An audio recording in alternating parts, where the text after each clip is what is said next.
Podcast A Casa do Penhasco, de Agatha Christie.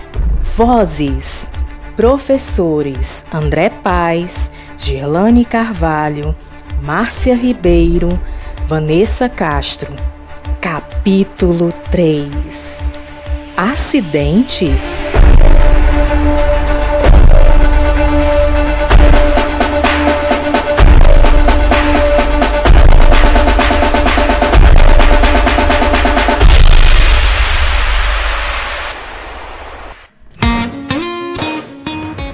Após a descoberta do sumiço da pistola, tudo tomou outro rumo.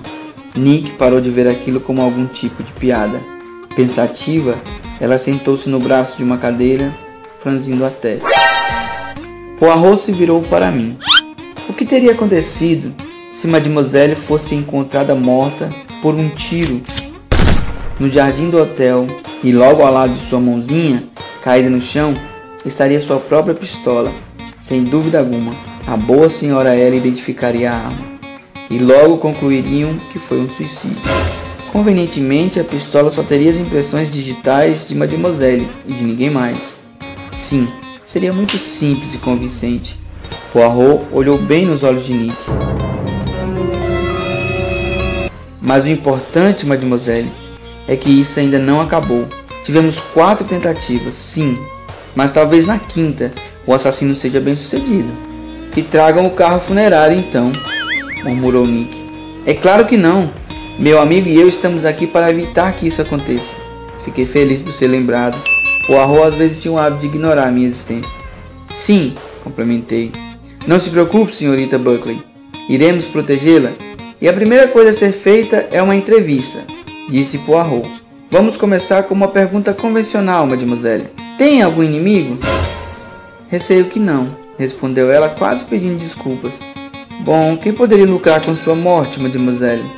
Não consigo pensar em ninguém, disse Nick. É por isso que essa ideia não me parece fazer sentido. Eu tenho essa casa velha, é claro, mas ela está hipotecada há anos. Tive que arcar com os custos de 2 mortes. Primeiro foi o meu avô, 6 anos atrás, e depois o meu irmão. Isso arruinou minhas finanças. E o seu pai? Ele voltou inválido da guerra. Depois pegou pneumonia e morreu em 1919. Minha mãe morreu quando eu ainda era recém-nascida. Cresci aqui com meu avô. Ele e meu pai não se davam muito bem, então meu pai achou melhor me deixar aqui enquanto ele viajava pelo mundo sozinho. Gerald, meu irmão, também não se entendia com meu avô. Acho que eu mesma não gostaria muito dele se fosse um garoto. Meu avô tinha uma sorte incrível. Todos por aqui diziam que ele transformava em ouro tudo que tocava. Mas ele era viciado em jogo e sempre perdia tudo que ganhava. Não deixou quase nada além desta casa e do terreno como herança. Eu tinha 16 anos na época e Gerald 22. Gerald morreu em um acidente de carro 3 anos atrás e a casa acabou ficando para mim. Quem é seu parente mais próximo? O meu primo Charles Vise. Ele trabalha como advogado por aqui. Um bom sujeito, honesto, mas muito chato. É meu primo por parte de mãe. Ela chamava-se Amy Vise. É ele quem cuida dos seus assuntos jurídicos? Não tenho muitos assuntos jurídicos para cuidar. Ele preparou os papéis da hipoteca e me ajudou a alugar o chalé. Ah, sim, o chalé. Eu ia lhe perguntar sobre isso. Ele está alugado? Sim, para um casal de australianos, os Croft. Eles são muito gentis, educados até demais. Eles me irritam um pouco, o homem pelo menos. Acho sua cortesia exagerada. A mulher dele é doente, pobrezinha, fica no sofá o dia inteiro. Mas enfim, eles pagam em dia e é isso que importa. Há quanto tempo eles moram aqui? Há uns 6 meses, talvez. Além desse seu primo, tem mais algum outro parente? Alguns primos muito distantes em Yorkshire. Bom, e mais ninguém. Vamos falar sobre os criados. Ellen é minha única criada. Há também o marido dela, que trabalha como jardineiro, embora não seja tão bom. Pago uma miséria a eles, porque os deixo criarem o filho aqui. Agora, mademoiselle, Fale-me sobre os seus amigos, aqueles com quem você almoçou hoje, por exemplo. Bom, Fred Rice, aquela moça bonita, é minha melhor amiga. Ela teve uma vida difícil. Foi casada com um homem que só bebia e se drogava. Ela o deixou 1 ou 2 anos atrás. Queria que ela se divorciasse logo para poder se casar com Jim Lazarus. Lazarus? O que vende obras de arte na Bond Street? O próprio.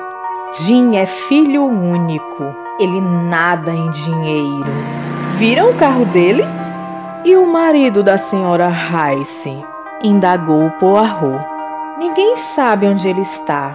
Isso deixa Fred em uma situação péssima. É impossível se divorciar de um homem que ninguém sabe onde está. Sumiu no mundo levando consigo uma soma em dinheiro que pertencia à minha pobre amiga, que ficou sem um tostão na época. Sim, não deve ter sido fácil. E o seu outro amigo, Mademoiselle? O bom comandante Challenger? George? Eu o conheço há uns 5 anos. Ele é um bom homem. Ele quer se casar com a senhorita? Avançou Poirot. Ele já falou sobre isso algumas vezes, mas só depois de alguns copos de vinho. A senhorita não tem interesse? Por que eu me casaria com ele? Nenhum de nós tem um tostão furado. Além disso, não suporto aquele jeito bonzinho à moda antiga. Ele já deve ter mais de 40 anos. Esse comentário me deixou um tanto desconfortável. Ele de fato parece estar com o pé na cova, disse Poirot. Mas fale-me mais sobre esses acidentes. O do quadro, por exemplo. Já o pendurei de volta com um fio novo. O senhor pode dar uma olhada se quiser. Ela deixou a sala e nós a seguimos até o quarto. O quadro em questão era uma pintura a óleo com uma moldura pesada que ficava bem sobre a cabeceira da cama. Poirot tirou os sapatos e subiu na cama.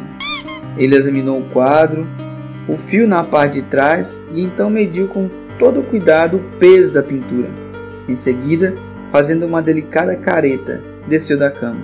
O antigo fio, mademoiselle, era assim de arame como este de agora? Sim, mas não tão grosso. Comprei um mais forte dessa vez. Gostaria muito de dar uma olhada nesse fio. Ele ainda está por aqui em algum lugar? Bom, ele ainda estava preso no quadro. Acho que o homem que instalou o fio novo jogou o antigo fora. O senhor não acha que foi só um acidente? Não consigo pensar em nenhuma outra explicação. É impossível dizer, mas o problema com os freios do seu carro, com certeza, não foi nenhum acidente. E quanto à pedra que rolou o penhasco abaixo? Gostaria de dar uma olhada no lugar onde isso aconteceu. Nick nos levou pelo jardim até a borda do penhasco. O mar reluzia com um azul lindo lá embaixo. Um caminho de terra descia pela face do rochedo. Nick nos mostrou onde o acidente havia ocorrido. E Poirot apenas acenou com a cabeça com um ar pensativo e perguntou: quantos caminhos levam até o jardim, mademoiselle? Vejamos. Tem o caminho da frente, passando pelo chalé, e a entrada de serviço, uma porta que fica na metade daquela trilha. Tem também um portão aqui perto, na borda do penhasco, que dá para um caminho em zigue-zague que sobe da praia até o Hotel Majestic. E também se pode passar direto por uma abertura, naquela cerca viva no jardim do Majestic. Foi por lá que eu desci hoje de manhã.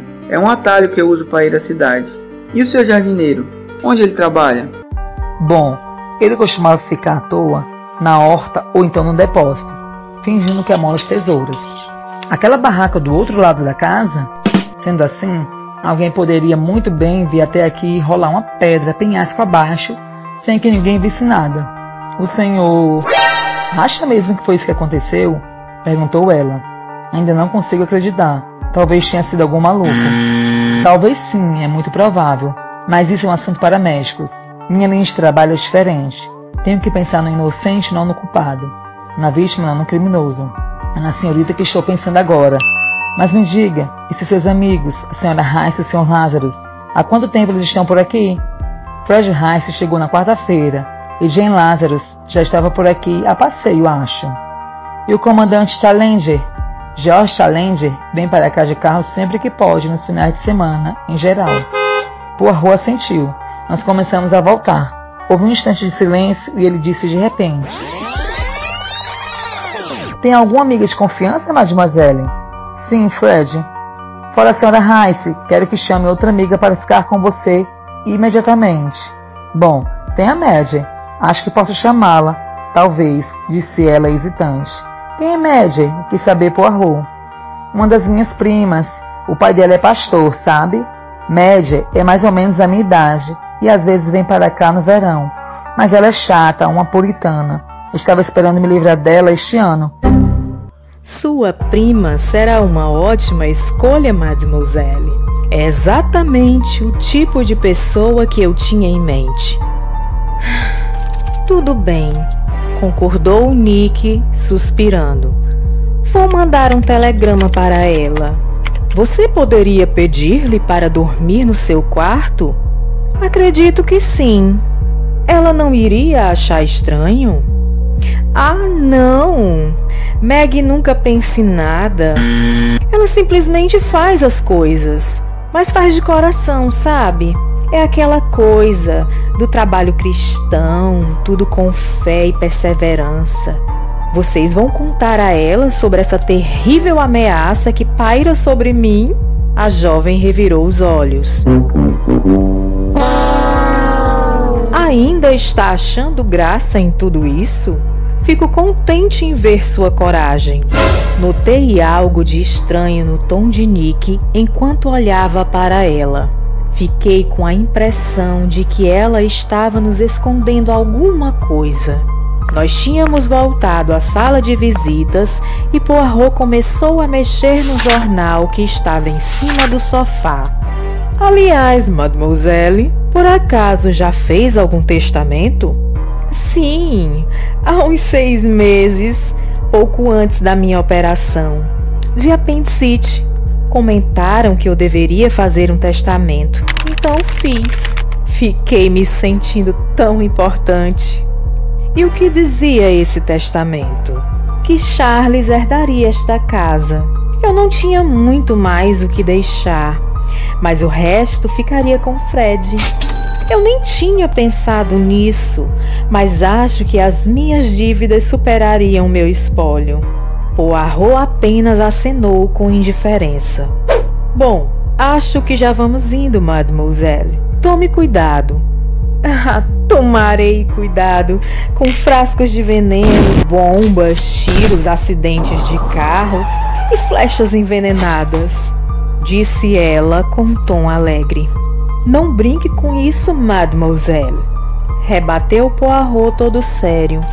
Aliás, quanto o Sr. Lazarus lhe ofereceu pelo retrato de seu avô? 50 libras. Mas como já disse, não quero vender o meu velhinho. Claro, disse Poirot pensativo. Claro, eu entendo.